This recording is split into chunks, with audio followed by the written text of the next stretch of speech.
Hello there and welcome to Kitchen Counter Crafts. If you like this video, would you please like, comment, share, and subscribe? Okay, so I have been wanting an Esterbrook J, anything in the J series. I'm not very picky.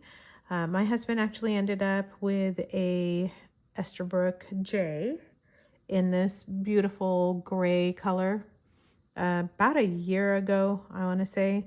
And so since then, I was like, I don't know, do I want to spend that money? Do I not want to spend that money? I was loving my Schaefers and Parkers and things like that. So I just wasn't really sure. Anyway, long story short, or even long story longer, I ended up getting a couple of Esterbrook J's, and it really kind of put me into another research mode, because there is actually quite a bit of information out there on Esterbrook J's. They're not rare, and also a lot of times people use these as their way into the vintage pen, journey, so to speak. So anyway, let me just give you a little bit of background information on the Esterbrook company. And Esterbrook's been around for a very long time. And the J's came out somewhere around 1940s, so middle of 1940s. The double jeweled J's. So this is a double jewel. Jewel is not really a jewel, but it's like something on the end cap and then something on the bottom end cap. And so these are called jewels. They came out with a double jewel series in 1948.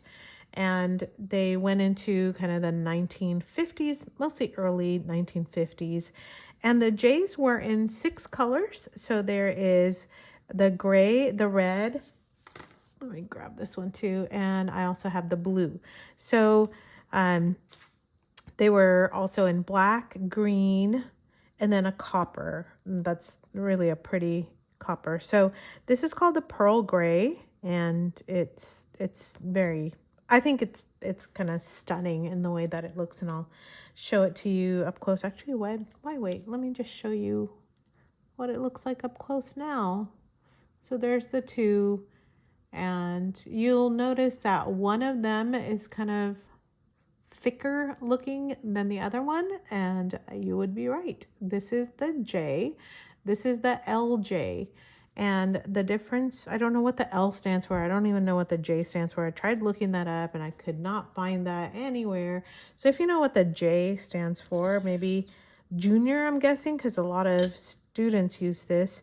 In fact, I found kind of an interesting tidbit on Esterbrook.net. Yes, that's it. Esterbrook.net, which was started by Anderson of Anderson Pens. I think it's Brian Anderson. And he said that Salt Lake City actually had Esterbrook pens that were developed for them, the school district. So kind of a very, very cool thing. I wish our school districts would do that now in conjunction with fountain pens. But hey, we're not even teaching cursive in schools anymore, although I think a couple school districts have returned back to that, which, personally I'm very happy about. All right, total aside there. So the thicker one is the J. This one is the LJ, which is, I wish it was called the Slim Jim, because it's just slimmer. So LJ is just the J on a diet. It's just a bit slimmer, same size. It's about 5 inches, around 125 millimeters, I believe, is kind of the length. I think some say it's 130, but it doesn't quite look like that. Maybe 128. I don't know. I don't do millimeters because I'm American. So we do inches, which makes no sense other than the metric. Makes so much more sense. But again, another rabbit trail I'm going on. So there's one more, and it's called the SJ, and that's the short, I'm guessing S for short. So it's very similar to the LJ. It's skinny, but it's shorter. All right, so there's the 3. So it's Demi is the SJ. It doesn't stand for short, but it is short and slim. And so All right, so that's the length of these capped. I'm just gonna compare these to a TWSBI. That's a TWSBI Eco here. So you can see it's about good half an inch shorter than a TWSBI Eco. I hope you can see that. There we go. All right, so I have one more pen that is, I'm trying to figure out what to do with it because when, you know, and I should be more of content creator mindset, but I'm just not. When I was looking at this, I had never inked this one. Honestly, I never really kind of tried it, but when I went to go ink today, I went like this and it went crunch into the sack. So these have rubber sacks on the inside, and I should probably give you some measurements with it being uncapped also. All right.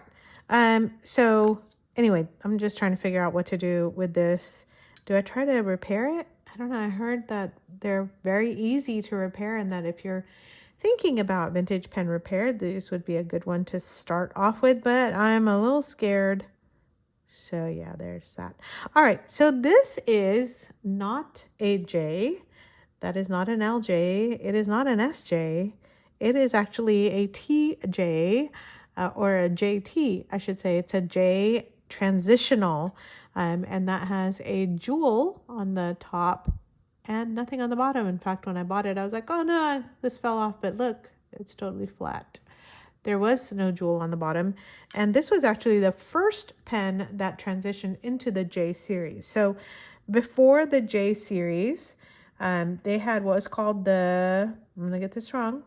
No, VisuMaster, VISU Master. And it had, whoa, oh goodness, that was really creaky.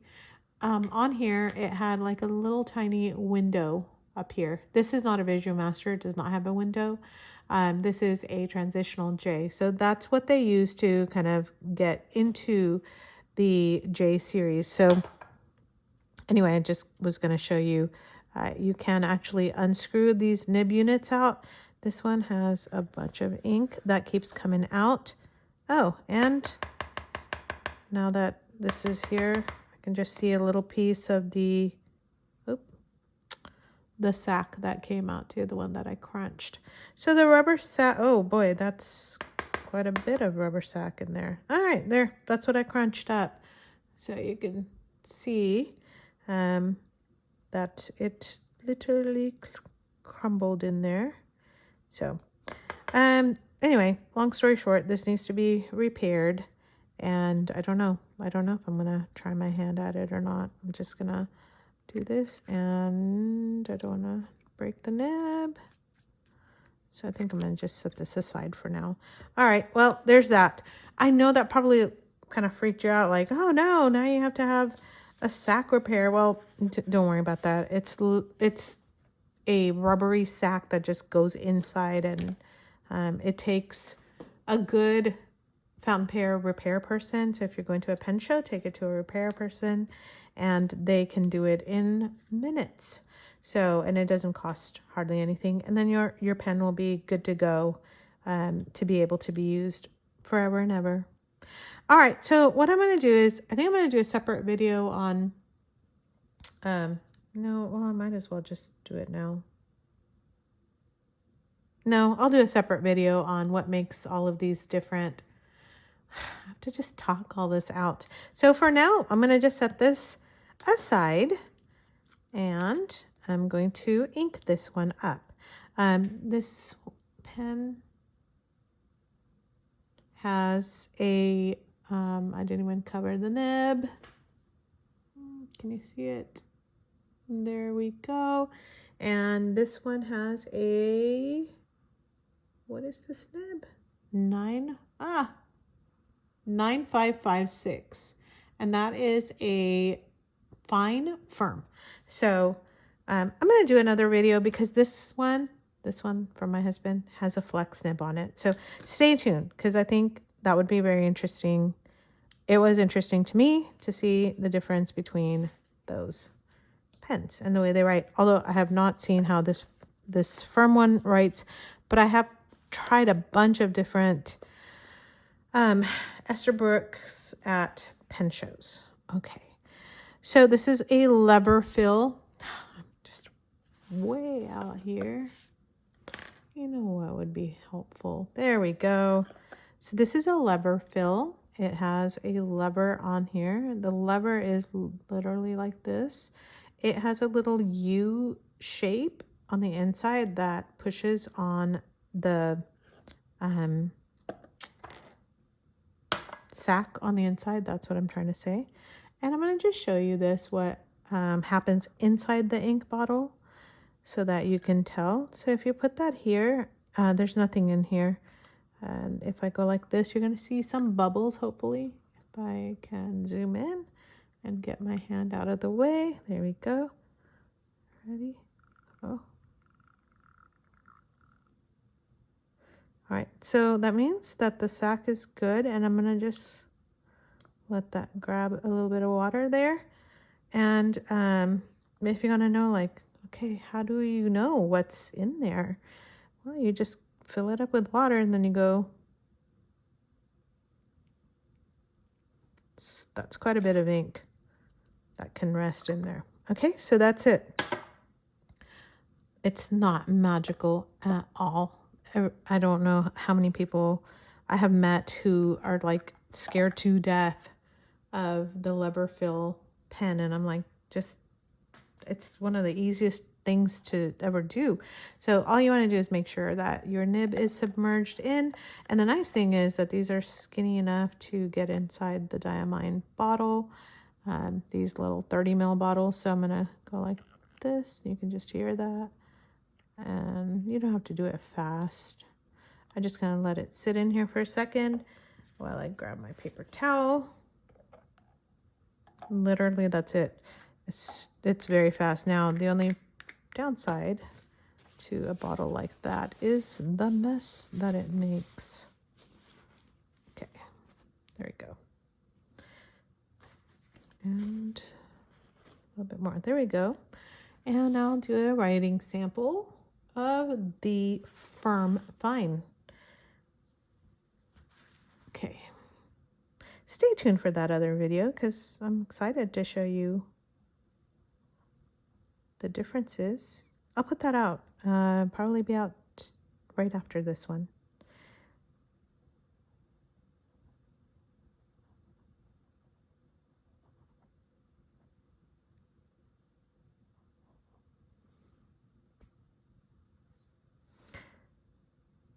I messed up already. It's the LJ.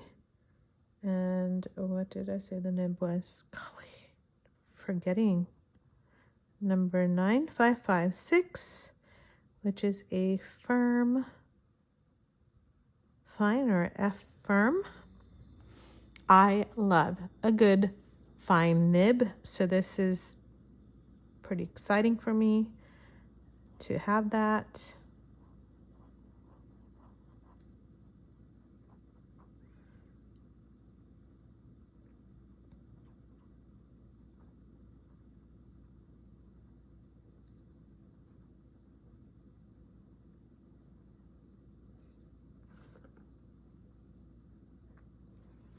And a writing sample.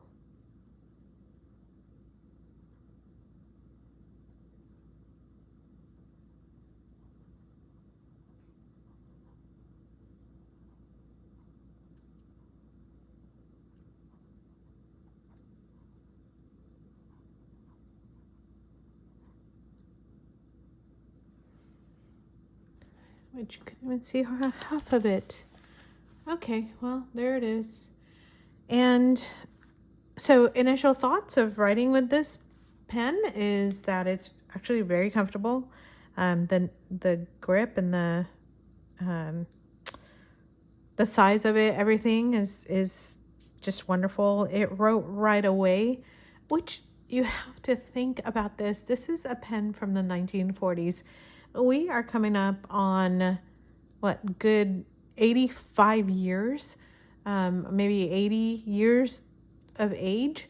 I mean, not only does it look good, it writes really well too. And then as you saw on that red pen, you can change out the nibs, and that's what people love about this. So if you hate the nib on one of these pens that you purchased, you literally screw it out and change it.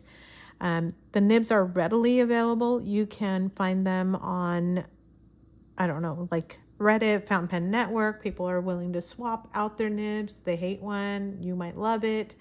And then you can also buy them on eBay. But I've found that like at fountain pen shows, you can buy all kinds of nibs on these guys. So I hope that you will check that out. I love it. Most people love it as well. And for me, the slim size is just great. I don't really need a regular J to write with. But what I'm going to do next is stay tuned, and we're going to compare this one with this one, not only in terms of markings and also what the pens look like and what they seem like, but also in their writing samples. So stay tuned for that, and let me know your comments about the Esterbrook J Series pens. Do you have one? Do you want one? What kind of nib do you have? What are your thoughts about it? And I would just love to hear. And until the next video, bye.